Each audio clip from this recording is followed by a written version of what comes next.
If you're a podcaster that dreams of leveraging your podcast to build an online business with a steady stream of ideal fit clients, listen up.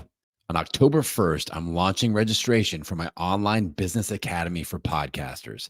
This is the only online business academy specifically for podcasters that are wanting to build their business with a podcast first marketing strategy. If you're ready to put social media and paid marketing strategies on the back burner and focus on connecting with ideal potential clients with your podcast, this membership is for you.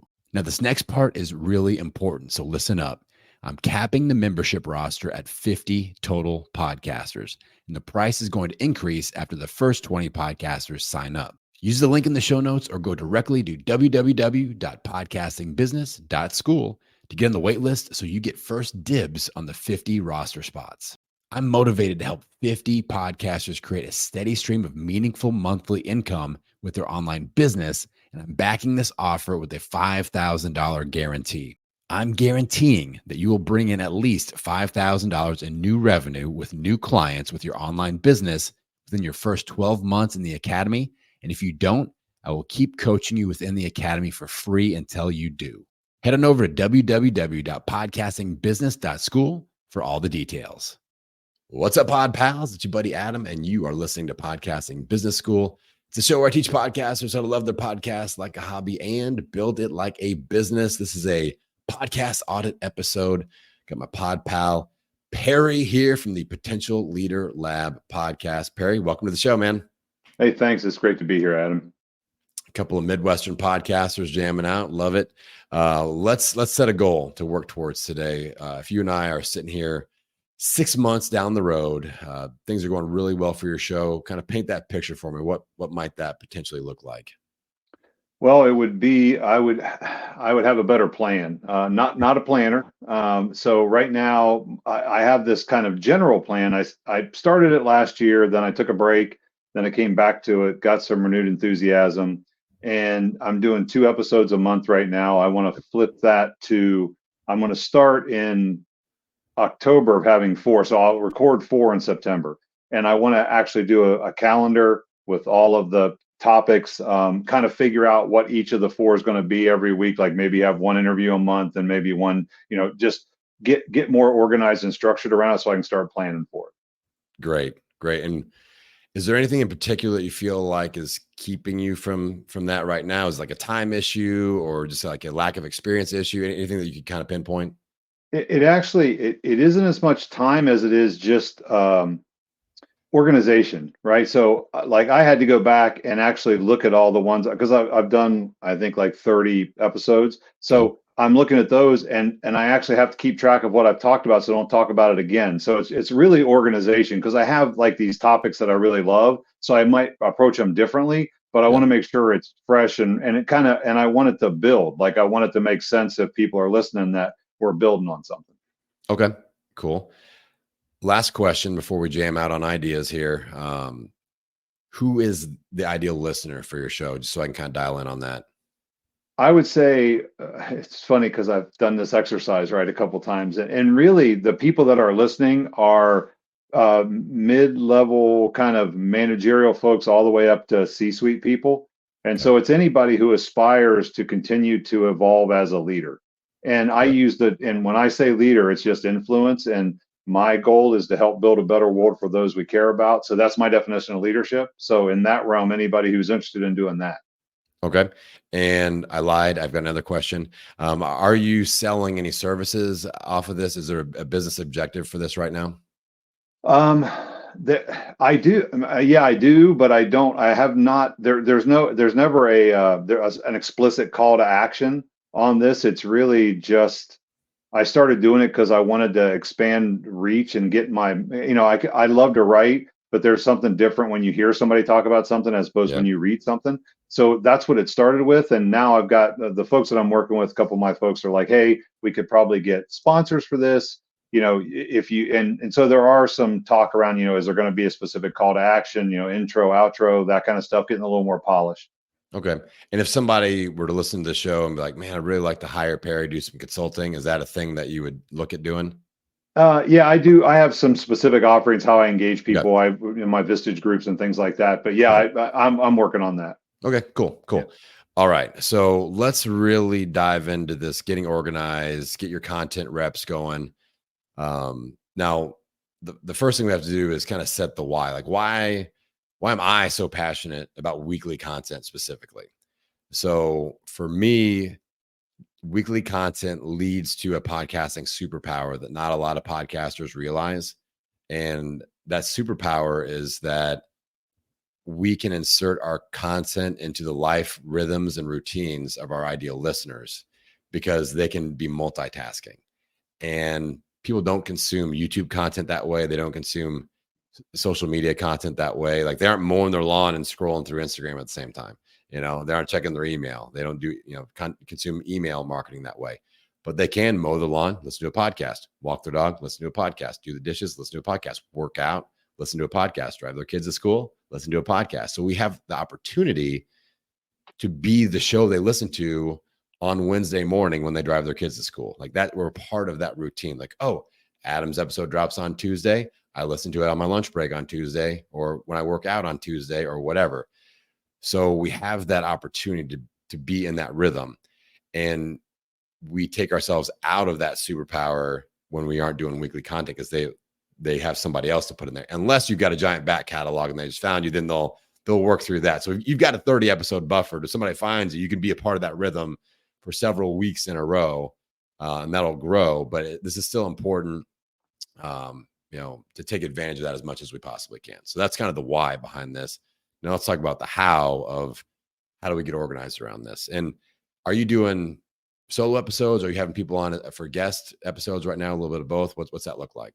Yeah, a little bit of both. And my plan is to have at least one of the 4 a month be someone on talking with me. At a minimum, there'd be one of the 4. Yeah. Okay. I like that. And, I've got a thing that I call the 2/3 content rule. If you are wanting to sell more, like if you wanted to be like, all right, I want to get consulting clients. I want to write a book and sell it. I want to get paid speaking gigs. Then I want 2/3 of the content to feature you. So you're there. I mean, you're potentially you're about 50% now with the 1 out of 2, but if you're going to do 1 of the 4 monthly, that's a great ratio. I feel really good about that. So that's something to keep in mind. But I do an activity with people that I'm consulting with that are launching shows. And I think it could be appropriate for you where we try to map out 52 episodes. And I go, okay, I want you, let's say we're going to do half and half. All right. And so half the list, 26, if you're going to create an online course, so you're going to create a program they're going to sell to people, what would the 26 bullet points be that you want to cover? Those are 26 solo episodes. And people can normally rattle those out really quickly. And I'll give you and every podcaster this permission, although you don't need it, but sometimes it helps. I give you all the permission for these solo episodes. They can be as long or as short as you want. They do not, a lot of podcasters, especially in their first year, they're like, I do these interviews and they're 45 minutes. So I feel beholden to that 45-minute mark as a solo. And it's kind of intimidating and cumbersome. And like we cover what we need to cover in 10, 15 minutes. And then we're kind of babbling and rambling around for the other 30. So with a solo episode, say what you need to say. If that's 7 minutes, great. If that's 70 minutes, great. If it's 45, great. 37, great. Say what you need to say. Solo episodes are bingeable. People don't expect them to be these marathon, huge 45-minute plus episodes. So most of mine are about 15 to 20 minutes long. Some of them are more in like the 12 to 10, and that's okay. Deliver on the point that you want to deliver. Think about building like an audio course with these 26 solo episodes for the year and go, all right, I'm going to, say what I need to say, focus on one thing, go deep instead of wide. And so if you've got a leadership process or a leadership framework there's 5 principles in your leadership framework, those are 5 episodes. You can cover deep dive on one per episode. So that's 26 episodes. Then on the other 26 with involving somebody else, we're going to split that in half and go 13 and 13. The top 13 are going to be guests that you would love to feature on your show. And I want you to be strategic with those guests. So I'm going to help you find these people. I want you to go on a top 200 podcast chart in whatever niche you find appropriate, business, management, marketing, whatever you think, entrepreneurship. And I I want you to look at the top 200 on like Apple or Spotify. Start towards the bottom of the list, like shows ranked 150 to 200, and look at different shows and go, okay, that show, I feel like I would be a great guest on that show, and they would be a great guest for me. And those are the types of people we want to invite on first for these 13 guest spots that you're going to do for the year. And that's really strategic, and it's going to help you grow your show, because now you're networking and featuring and doing that value add first of somebody that's got a ranked podcast. So they're probably doing more downloads than we are. And I'm inviting them on my show. They may share it out and we get some growth there, but there's a really high chance, I'd say greater than 50%, that they go, hey, Perry, why don't you come on my show? I'm looking for guests too. Awesome. This is great. Now I'm on a ranked show. So I would look for 13 people that kind of fit that bill. They're a ranked podcaster. They're somebody that you would love to have on your show, and you'd be a great fit for their show. And then the other 13 spots, I would look for some sort of live coaching or consulting style episode. So you grab somebody that is your ideal listener out of your audience. It's exactly what we're doing right here, so that you can duplicate this process. Like, you found my show somehow, you found this link somehow. So it's possible. You've just proven it to yourself. We're here talking. And you invite a listener onto the show for a leadership audit, or you coach them up for 15 or 20 minutes on, okay, where are you at in middle management, C-suite? Okay, what's your next step? If they feel like they need to keep it first name only, or no names or whatever, because they're talking about work advancement or other jobs or things like that, you can do no video, whatever fits the bill there. But showing off what you do and like applied stuff. And so now you're doing solos, and a lot of that stuff you talk about the solos, you're going to talk about applying that actively with this type of an episode with what we're doing. So I've talked about content creation strategies like this before, but this is a powerful application episode that we're doing here. We're like, all right, let's really look at this from Perry's perspective and how to apply these techniques specifically. So, and obviously those 13 people will come as they show up into your world and as you market it and recruit. So we can't go, these are the 13 people maybe you can have a list of people you want to invite from your email list or something like that. But our goal will be to fill 13 spots. So if we have 26 solos, 13 guests that we're going after, and you've got 13 open spots for coaching style episodes, that's a year of content. We're good to go for week after week. Now, okay, I'll pause there. I've got further ideas, but let me pump my brakes. Thoughts, questions, concerns off of what we just talked about right there. No, actually, I had heard you speak at the Content Entrepreneur Expo, and that's where, and I actually picked up on the live coach. So I thought that was a great idea, to really kind of exemplify show people what you do in action. Yeah. But the other part of I actually have an online course I've developed, and I've already used several times. So the first part of that with using that as content is just I never thought of it, but it's a great, easy way because it's already stuff that I talk about all the time. Yeah. And I mean, if you wanted to sell that online course, I mean, this is a great opportunity for you to go, hey, and if you like this episode, we go even deeper than this on my online course. I listened to a show called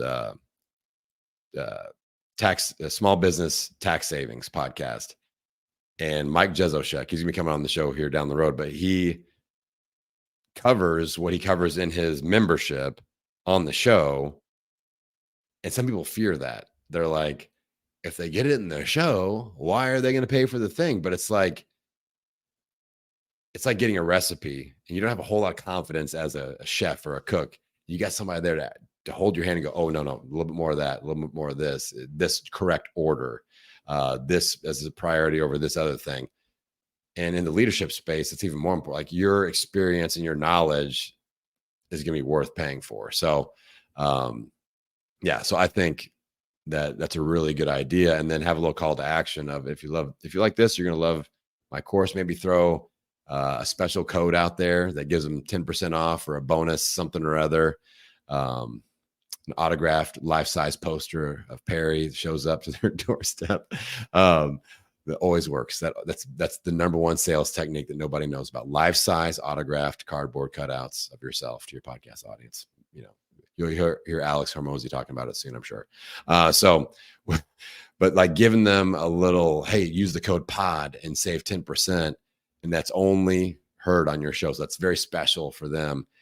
That type of stuff has worked for me. It's worked for my clients. And I think that, and that way you got your content mapped out. And the next phase is getting ahead. Because I don't want you to be the person that's like, ooh, episode's supposed to come out on Tuesday. It's a Monday night. Let's throw something together. So you ready to talk about kind of getting organized around the creation process? You feel comfortable moving forward into that?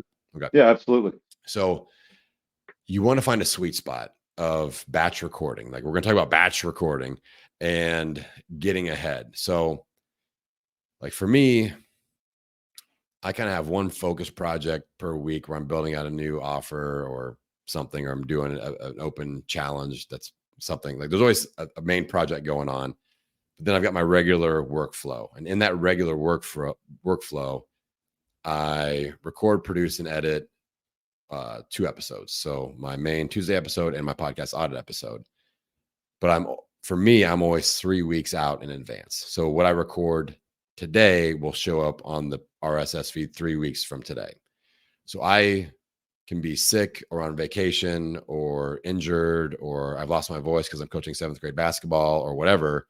There's a 2-week buffer in there before it's like, got to get it out this week. And that's my good buffer zone. Some people can do more than that. I've gone more than that. And I felt a little bit out of touch with my content when it actually went live. And I didn't like that. I was like, what did I talk about in this episode? I started feeling that. I was like, oh, that's a little bit too far out there. And it's also, I like to kind of keep a rhythm and keep sharp with content creation and stuff like that. So for me, I worked a little extra. I took my main project off the table for a couple of weeks. And I'm like, I'm just going to record extra podcast content, get that built up. And now I just do one of each. So 2 episodes a week. That's going to be 3 weeks from today. And that buffer is always there. And if I go on vacation or get sick or whatever, and that gets eaten into, then I make that a priority, take my main project off the table, get caught back up, and always keep that 2-week buffer. And that served me really well. So I think at least getting a week ahead, going, all right, I'm recording this week and next week. And then I'm going to go just 1 per week and add that to my workflow. Like Tuesdays are my content creation day. So I would encourage you and anybody listening in, like, what is your blocked off time for? And that's the nice thing about solo episodes too, is like, if you're doing 15-minute solos, you could batch record a couple if you wanted to, pretty easy. And now edit and produce them and get them out there. Are you doing the editing production on your own, or do you have somebody that's helping you? Yeah, actually, I'm in this respect, I'm one of those people that I know what I know, and I don't, that other stuff is outside of my comfort zone. So I have somebody, I actually go to a studio, a guy here in Columbus, and I do 2. I used to do 4, now I do 2. I'm going to go back to 4, but we have the same day every month where I go in, record 2 episodes. And so we're a month ahead. Nice. The way I do it now. So my goal would be probably to do 2 days a month, and then I'll record 2 episodes, and then he always coached me. He's like, you want to be a month ahead at least, just so if anything happens, you're not panicked. And so I from the very beginning, that's what I've been doing. Good. So that's, I mean, having that buffer will save podcasts from becoming, going to the podcast graveyard where you're like, I'm just going to take a little break. And then all of a sudden, oops, haven't recorded in 3 months. And then the guilt trip kicks in where you're like, I told my audience that I'd be there every week for them. And it's been 3 months. And I deal with this all the time where I'm like, you just got to get back in there and explain to people why you took a little break and just get going again. And, most of us aren't professional marketers or media experts when we get going on this thing, and we're kind of figuring it out. So it is what it is. But no, I think just getting that rhythm, keeping that buffer, and getting to that, okay, now we're going to get a rhythm of, we go, Perry solo, and then guest, and then coaching. And that's like your monthly 4-week rhythm. And even if that gets disrupted, that's okay too. Just like, let's just get to the weekly thing. But I think batch recording those solos, the coaching style episodes, once you get a few of those out, and I would use a call to action that explains like, hey, if you want to do this, then go to the website. Here's how you sign up. And that flywheel starts to turn. Like, I didn't have to reach out to you directly to sign up for this. You somehow found a link somewhere or heard something somewhere, and you're like, oh, I can sign up for this. And that's what starts to happen more and more often as you release those episodes. And really, when you get 10, 12, 20 of these types of episodes out there and people are hearing, ooh, this is kind of cool. He's doing live coaching. This is neat. And here's how I do. I can do this too. And it's free and I can be on the show. So you'll have more people just kind of opt into that without you having to heavily market or remind people to do that. And super efficient. You can batch record. I actually record 2 of these every week. So I'm always even more ahead just in case in case I hit a drought of people not wanting to sign up or something like that, because it is dependent on them signing up. But I've been able to do this for like 2.5 years every single Friday. So we're on a good hot streak here. We're on a heater. So yeah, I think you got a good game plan in place now. You got content ideas. I think the next logical step is let's batch record a little bit and fill in the gaps to kind of get that rhythm going with the solos, the interviews, and the coaching episodes. And then you just kind of keep the flywheel turning with, okay, I'm going to record 1 a week, make sure that gets out there. Or if you're going to go, all right, I'm going to sit down for the first week of the month and batch record and do that. Like whatever your rhythm is, you kind of keep that going. You don't break the cycle. Does that make sense? Absolutely. Okay.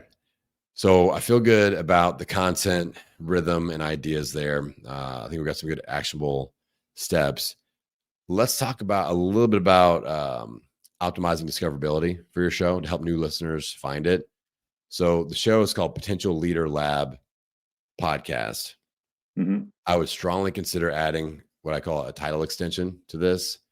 And it doesn't have to be in your official branding if you don't want it to be. And you don't even have to mention it on the show. Like I've got a title extension for Podcasting Business School, but I never actually verbally mention it. And I change it a lot because it's all about getting keywords into the name of the show, getting more keywords into the name of the show so that somebody is searching certain things, I'm showing up.